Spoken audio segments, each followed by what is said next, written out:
Step into Value Zone Hypermart Patancheru.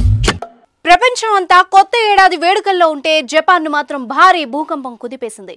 Richter scale పై దీని తీవ్రత 7.6 గా నమోదైంది. దాంతో సునామీ హెచ్చరికలు కూడా జారీ అయ్యాయి. కొన్ని నగరాల వెంబడి సముద్రం నుంచి అలలు ఎగిసిపడుతున్నాయి. సునామీ ఎఫెక్ట్ ఏ దేశాలపై ఉంటుందన్న భయం ప్రపంచం అంతటా నెలకొంది.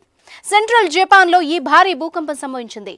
ఇషికవా, నిగాటా, టోయోమా నగరాలకు అధికారులు సునామీ హెచ్చరికలు జారీ చేశారు. టోక్యో, కాంటో ప్రాంతాలపై కూడా భూకంప ప్రభావం పడింది.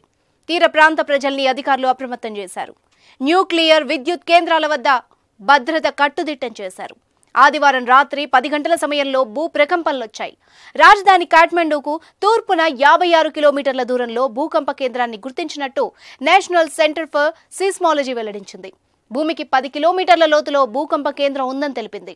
అయితే ఇప్పటి వరకు ఎలాంటి ప్రాణ ఆస్తి నష్టం జరగలేదు. సునామీ వస్తుందన్న హెచ్చరికల నేపథ్యంలో ఇషికవా ప్రాంతంలోని అణు విద్యుత్ కేంద్రాల పరిస్థితిపై ఆందోళన నెలకొంది.